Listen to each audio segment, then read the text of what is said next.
കേരളത്തിന്റെ സാമ്പത്തിക തലസ്ഥാനമാണ് കൊച്ചി. കേരളത്തിന്റെ വ്യവസായ തലസ്ഥാനമാണ് കൊച്ചി. വളരെ സങ്കീർണമായ ഒരു ആവാസ വ്യവസ്ഥയുള്ള ഒരു പ്രദേശമാണ് കൊച്ചി. കൊച്ചിയുടെ കൊച്ചി എന്ന് പറയുന്ന ഈ ഭാഗം ഏതാണ്ട് ഇപ്പോഴും വളരെ പിന്നോക്കമായി നിൽക്കുന്ന ഫോർട്ട് കൊച്ചി, മട്ടാഞ്ചേരിയും. എന്നാൽ വിദേശ സഞ്ചാരികൾക്ക് ഏറ്റവും പ്രിയപ്പെട്ട ഇടവുമാണ്. വളരെ സുന്ദരമായൊരു ഇടമാണ്. മാത്രമല്ല പലതരത്തിൽ അത് ലോകത്തിന് മാതൃകയാണ്. എല്ലാ മതങ്ങളും ഒരുമിച്ച് നിൽക്കുന്ന വളരെ കുറച്ച് സ്ഥലങ്ങളെ ലോകത്തുള്ളൂ. എനിക്ക് തോന്നുന്നു ലോകത്തുണ്ടായിട്ടുള്ള എല്ലാ മതങ്ങളും, ബുദ്ധനും ജൈനനും മുതൽ പാർസിയും അതുപോലെ ജൂതനും ക്രിസ്ത്യാനിയും മുസ്ലിമും ഒക്കെ ചേർന്ന് ഒരു മതസൗഹൃദത്തിന്റെ ലോകത്തിലെ ഒരു ക്യാപ്സ്യൂൾ എന്ന് വേണ്ടി നമുക്ക് പറയാവുന്ന തരത്തിൽ കൊച്ചിയെ കാണാം. കൊച്ചിയുടെ കിഴക്കൻ ഭാഗം, എറണാകുളം എന്ന് പറയുന്ന ഭാഗം, കുറെ കൂടി മറ്റു രീതിയിൽ വ്യത്യസ്തപ്പെട്ടതാണ്. അവിടെ വലിയ തോതിലുള്ള നഗരവൽക്കരണം അർത്ഥത്തിൽ നടക്കുകയും ഒരുപാട് വലിയ ഫ്ളാറ്റുകളും വലിയ കെട്ടിടങ്ങളും കാര്യങ്ങളും ഒക്കെ വരികയും പദ്ധതികൾ വരികയും റോഡ് വരികയും ഒക്കെ ചെയ്തിട്ടുണ്ട്. അപ്പൊ തീർച്ചയായും കൊച്ചിയിലെ തെരഞ്ഞെടുപ്പ് ഫലം ഇവിടെയുള്ള മണ്ഡലങ്ങളിൽ അതിനെ ബാധിക്കുന്ന നിരവധി പ്രാദേശിക ഘടകങ്ങളും നിരവധി ദേശീയ സംസ്ഥാന നഗരസഭയുമായി ബന്ധപ്പെട്ട ഘടകങ്ങളുണ്ട്. ഭരണവിരുദ്ധ വികാരം എത്രത്തോളം വരും, ഭരണവിരുദ്ധ വികാരമുണ്ടോ, അത് സംസ്ഥാന സർക്കാരിനെതിരെ ഉണ്ടോ, അത് ഇവിടുത്തെ നഗരം ഭരിച്ചിരുന്ന LDF-നെതിരെ ഉണ്ടോ എന്നൊക്കെ ചോദിച്ചാൽ പറയാൻ പറ്റില്ല. കൊച്ചി നഗരത്തിന്റെ ഒരു പ്രത്യേകത, LDF ഭരണം പിടിക്കുമ്പോഴും ഇപ്പോഴും വോട്ടിന്റെ എണ്ണം മൊത്തെടുത്താൽ UDF-ന്റെ അടുത്തൊന്നും എത്താൻ LDF-ന് കഴിയാറില്ല. അതിപ്പോ അസംബ്ലി ഇലക്ഷൻ വന്നാലും ഒക്കെ നമ്മൾ കണ്ടിട്ടുണ്ട്.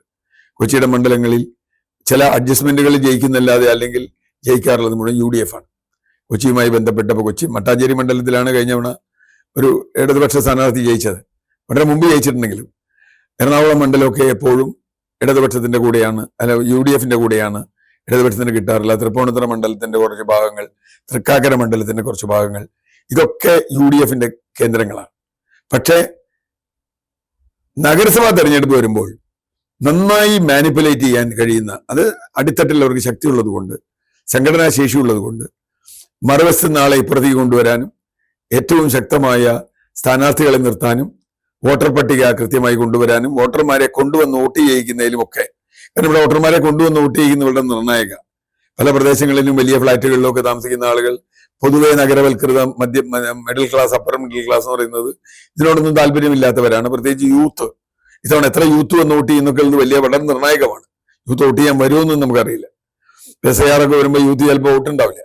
അങ്ങനത്തെ പ്രശ്നങ്ങളൊക്കെ ഉണ്ട്.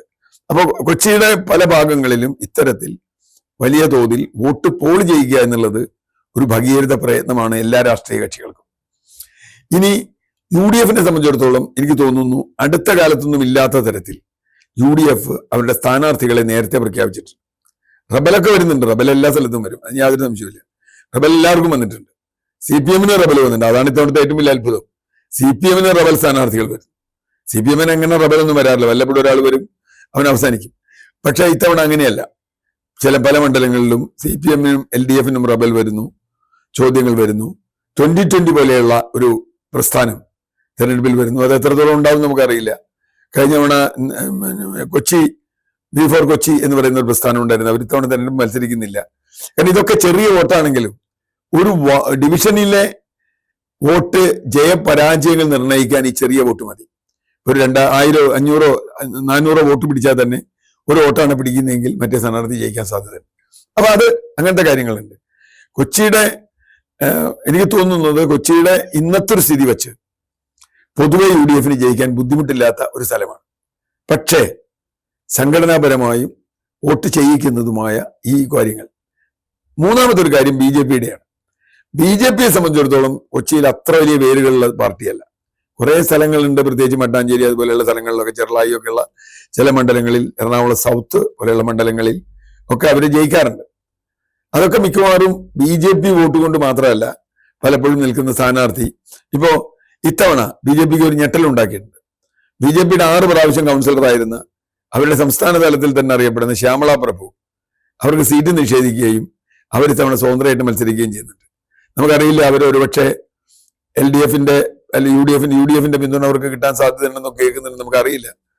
അപ്പൊ അതുപോലെ BJP-ക്ക് അകത്തും ചില പ്രശ്നങ്ങളുണ്ട്. ഇത് മൂന്നും നമ്മൾ അവസാനം കൂട്ടിക്കഴിച്ച് എല്ലാ ഘടകങ്ങളും എടുക്കുന്നു. സ്ഥാനാർത്ഥിയുടെ അന്ത്യപട്ടിക വരുമ്പോൾ പല സ്ഥലത്തും സ്ഥാനാർത്ഥിയുടെ ഗുണം കൊണ്ട് ജയിക്കുന്ന പല മണ്ഡലങ്ങളുണ്ട്, ചില ഡിവിഷനുകളുണ്ട്, നമുക്ക് പറയാൻ പറ്റില്ല. അപ്പൊ ആ അർത്ഥത്തിൽ കുറച്ച് സങ്കീർണമാണ്. എങ്കിലും ഒരല്പം മേൽക്കൈ UDF-നാണ് കൊച്ചിയിലെന്ന് നമുക്ക് ആദ്യഘട്ടത്തിൽ പറയാൻ പറ്റും.